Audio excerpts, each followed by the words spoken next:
Una vez que hemos planteado el problema, vamos a ver si podemos vislumbrar alguna solución. Esa solución tiene que ser simple, no debe requerir conocimientos técnicos complicados, ni tampoco un esfuerzo mental significativo, porque no está dispuesta la mayor parte de la sociedad a hacer esfuerzos mentales en temas como estos. Tienen que ser económicamente muy fácil de asumir, que no haya que modificar la legislación vigente, porque entonces tendremos un problema político y no sabremos cómo resolverlo, que no requiera el concurso de intelectuales o profesionales con proyección mediática, porque esas personas necesitan cobrar y no tenemos cómo pagarles, y se tiene que haber demostrado que funciona como herramienta cuando lo utilizan las grandes empresas. Vamos a volver sobre el tablero de ajedrez de Adelson y vamos a utilizar una herramienta que se llama Paint. Muchos de ustedes la conocerán. Aquí podemos tomar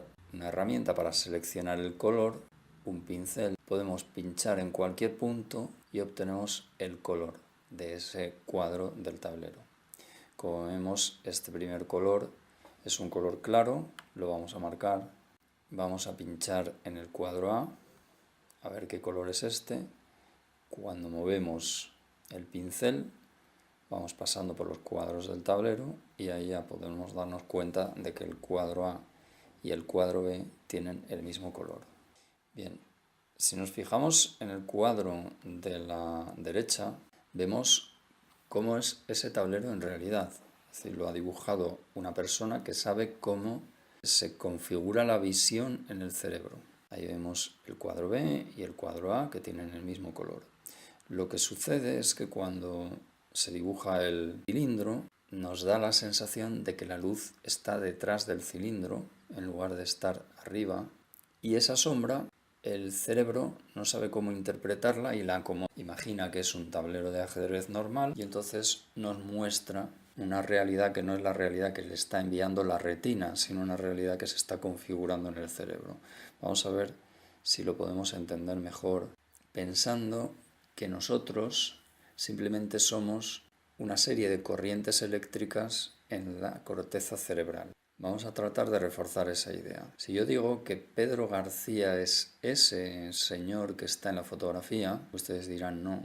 Pedro García va dentro de un avión, que es una herramienta. Esas alas le sirven para volar a Pedro García y otras herramientas que tiene el avión le sirven para cumplir su misión. Pero ese conjunto no es Pedro García. Los pilotos ven parabrisas del avión, se les proyecta una serie de informaciones. La altura del aparato, la velocidad del viento, la temperatura del motor, bueno, una serie de indicaciones que vienen a través de unos sensores que tiene el avión. Incluso hay aviones que llevan una cámara debajo y esa cámara le sirve al piloto para observar una realidad.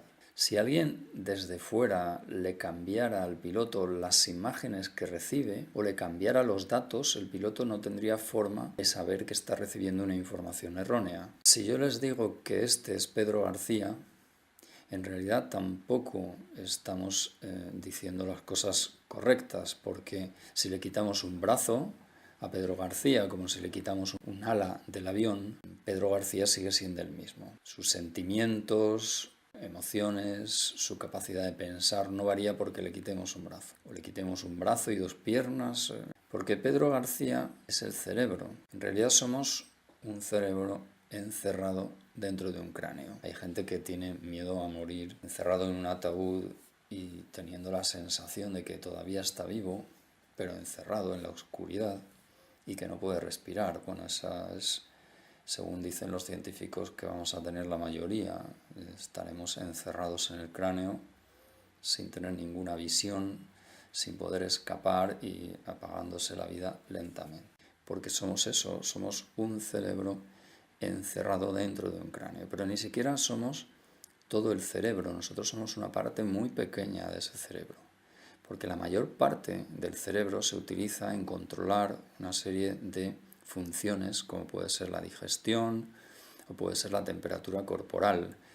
Cuando pasamos de una habitación caliente a otra más fría, hay una parte del cerebro que detecta esa situación y tiene que equilibrar la temperatura dentro del cuerpo para mantenerla a 37 grados y manda quemar azúcar.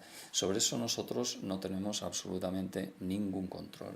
Nosotros, como digo, solo somos la parte exterior del cerebro y una serie de corrientes eléctricas que se producen allí. ¿Cómo se produce la visión humana? Vamos a imaginar que nuestra retina es como una cuadrícula. Cada cuadrícula de la retina percibe unas imágenes, una parte de la imagen.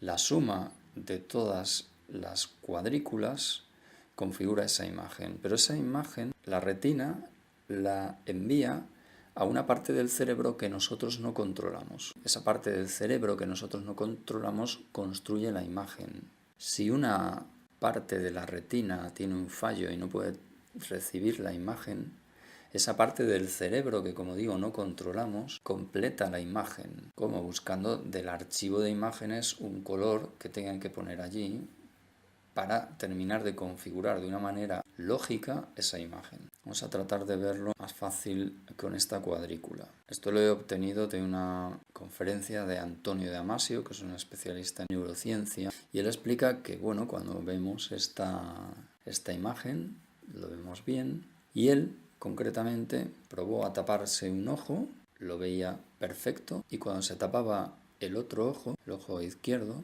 veía la imagen desfigurada. Consultó con un especialista, vieron que su retina tiene un defecto.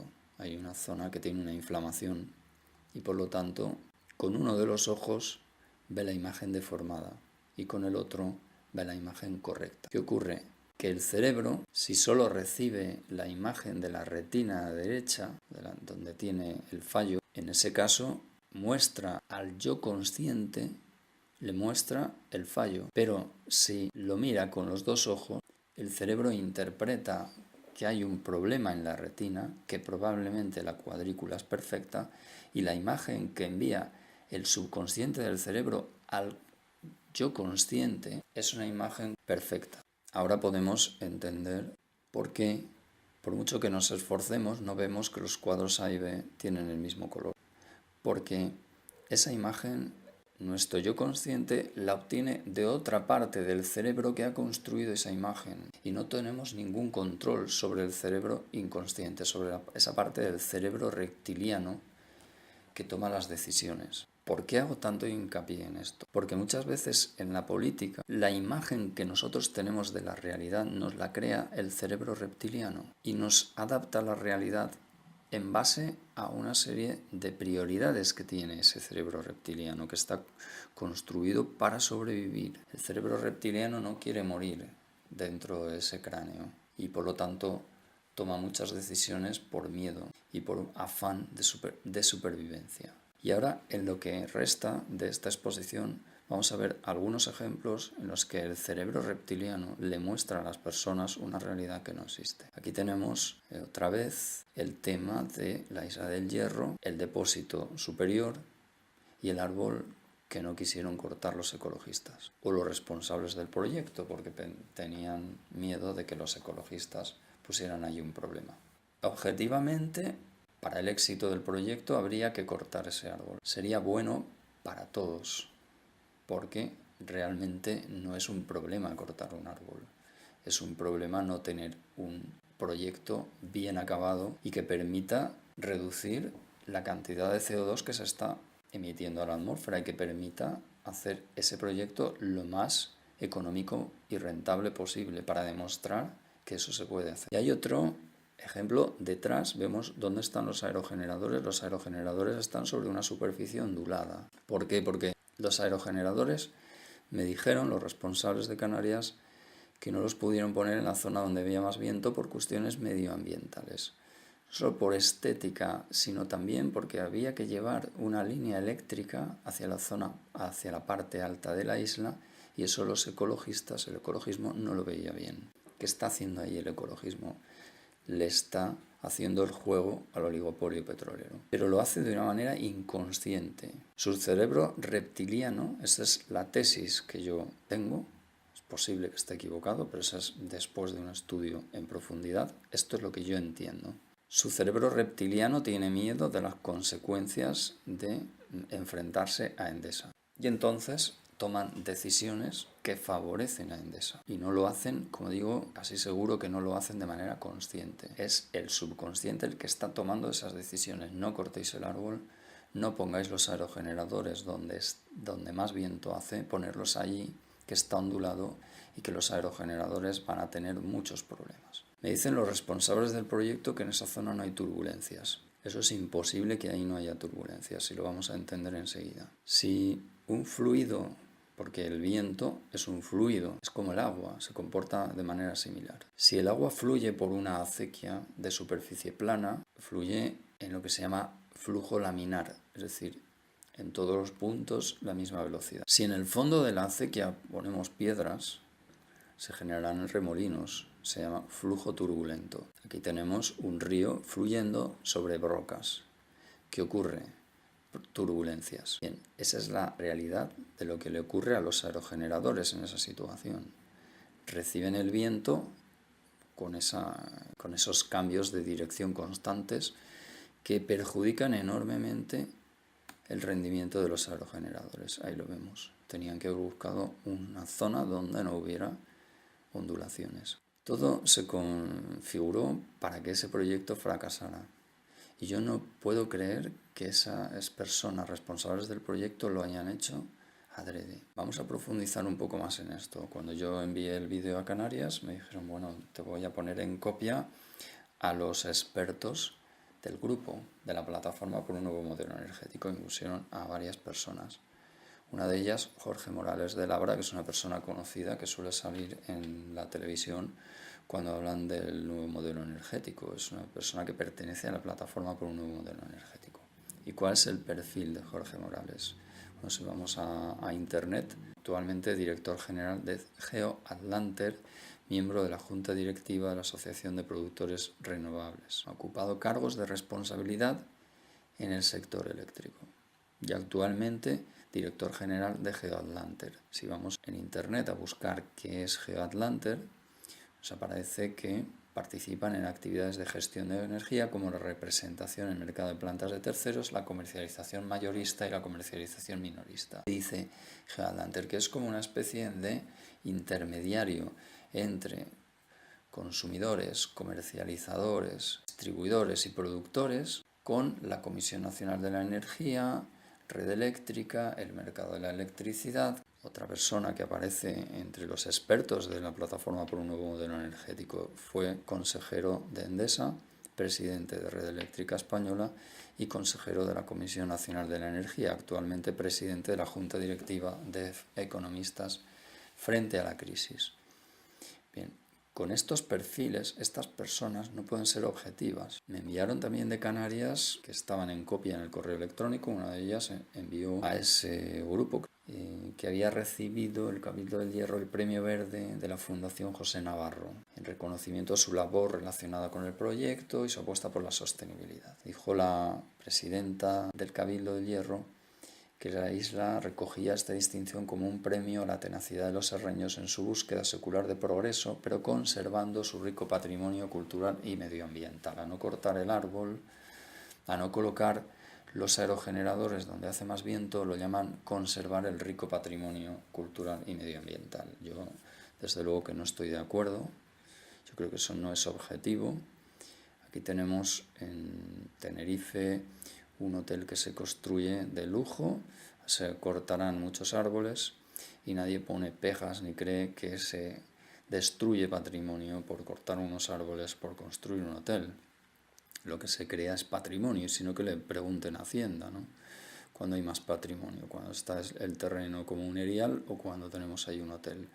Pues esto es lo mismo, cuando tenemos un sistema para producir electricidad del viento, lo que estamos es creando un rico patrimonio, no destruyendo otro patrimonio. Y eso que parece muy evidente, pues para estas personas no lo es, porque están recibiendo una realidad que no corresponde a la realidad, o al menos, repito y lo repetiré varias veces, esta es mi opinión. Voy a poner otro ejemplo. Los ecologistas están en contra de los embalses. Bien, como dijo Rafael Moliner, la forma más barata y rentable de almacenar energía son los embalses. Y la forma más barata, rentable y ecológica de producir energía son los embalses. Hay embalses que se construyen con gravas, es decir, no se consume ningún recurso al construir el embalse. Y todos son ventajas. Cuando se construye un embalse, aproximadamente se multiplica por 50 la producción agraria de cada hectárea que se inunda. Y se multiplica también por 50 la flora y se multiplica por 50 la fauna construyendo el embalse. Y además tenemos un pozo de petróleo allí, porque ese embalse es una fuente de energía limpia y no contaminante. Cuando construimos un parque eólico hay que desmontarlo al cabo de 45 años y utiliza tierras raras, muy caras, como el neodimio. Un embalse no, un embalse puede durar 1000 años. Los plazos de amortización son larguísimos, por lo tanto son muy rentables. Y no se contamina cuando se construye el embalse, o se contamina mínimamente, desde luego mucho menos con cualquier otra forma de producir energía. Y es a los embalses los que le tienen absoluta tirria los ecologistas, o sea, luchan enconadamente contra los embalses. Y es su cerebro reptiliano el que les impide ver la realidad, porque me niego a creer que estas personas sean conscientes del daño que realmente hacen al ecologismo, al medio ambiente y a la supervivencia del planeta y de la especie humana incluso, que está en peligro por actitudes como las que tienen estos ecologistas, entre comillas. Yo creo que es un problema, pues, como he dicho en los vídeos anteriores, de la financiación, de dónde obtienen estas personas la financiación. Eso les hace temer represalias, tener miedo, y la realidad que perciben es una realidad que no existe. Los pantanos, no solo cada hectárea que inunda se multiplica por 50 la producción, es que también se podrían utilizar para acuicultura, para producción de pescado, se podrían utilizar como este pantano de Orellana en Badajoz, donde han tenido mucho cuidado en depurar todas las aguas que vierten allí, en construir una playa de hormigón, y ahí hay una actividad turística. No tienen playa en Extremadura, pues tienen el pantano y hace perfectamente de sustituto de la playa. Lo que pasa que aquí, como tienen las eléctricas, le tienen absoluta y total manía a los pantanos, pues no hay ningún estímulo para crear una riqueza añadida alrededor de los pantanos. Hay quien dice, no, pero es que destruyen la vida de los pueblos que inundan. Yo no creo que eso sea correcto decirlo así. Lo que ocurre es que las personas a las que les inundan no les compensan de manera adecuada. Porque cuando se les compensa de manera adecuada, en el Pirineo han ido, en la época del ladrillo, han ido los especuladores a inundar de hormigón un valle, y los propietarios inicialmente no querían vender. No, es que yo vivo de la agricultura, es que a mí me quitas mi tierra y yo a qué me dedico, y aquello siempre ha sido, la experiencia ha demostrado que ha sido una cuestión de cuánto se le compensa a esa persona. Yo conozco un caso en el pueblo, llegaron ofreciendo 20.000 euros por hectárea, la gente no quería vender, no, es que yo vivo de esto, pero fueron elevando la oferta hasta que hubo un punto en el que todo el mundo quería vender.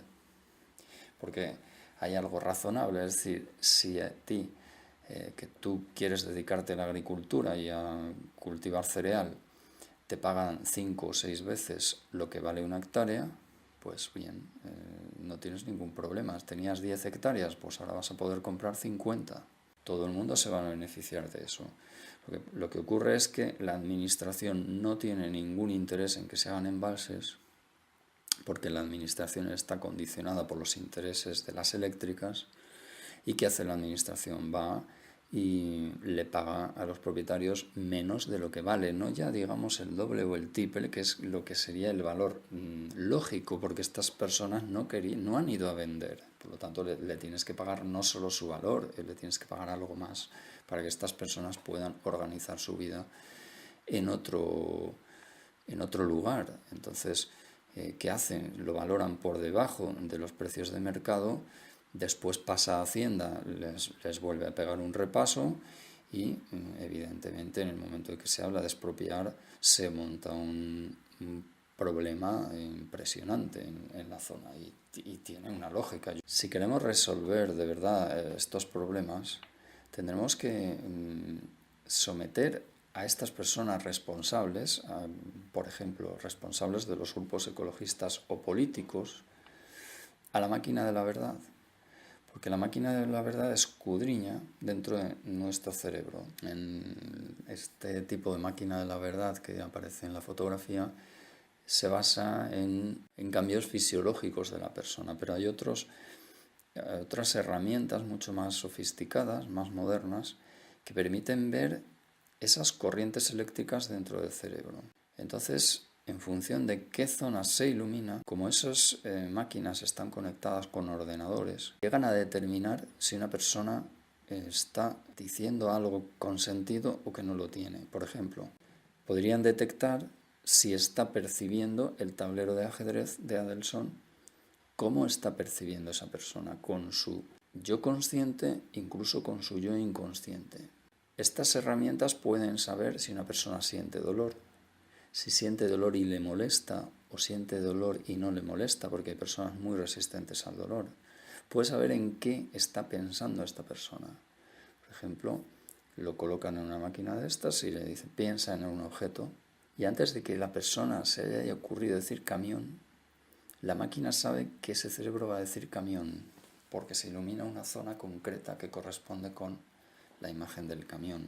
De hecho, antes, cuando las empresas querían saber si un anuncio iba a tener éxito o no iba a tener éxito, traían una docena de personas, les hacían ver el anuncio y luego les hacían una serie de preguntas, si les había gustado o no les había gustado, les hacían volver al cabo de 15 días a ver si se acordaban, de qué se acordaban. Hoy en día esto no se hace así, es decir, le ponen a 3 personas con un casco de estos para ver sus corrientes cerebrales, les pasan el anuncio y analizan qué zonas del cerebro se han iluminado. Se levantan y no les preguntan absolutamente nada y el ordenador les dice si ese anuncio va a tener éxito o no va a tener éxito, porque sabe si les ha emocionado, si no les ha emocionado, si ha sido positivamente o negativamente.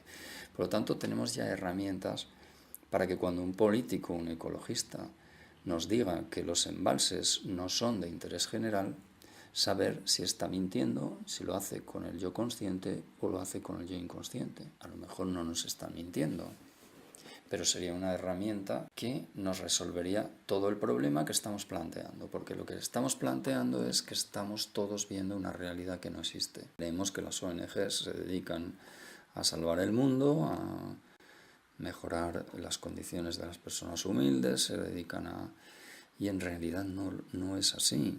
Entonces habría que empezar a utilizar estas herramientas para ver quién nos miente y quién no nos miente. Y por ejemplo, a la hora de unas elecciones generales, los candidatos que se sometieran a un test de la verdad para saber si todo eso que prometen es verdad, si esa realidad que pintan es la realidad que ellos ven o es una realidad que les imponen las grandes empresas.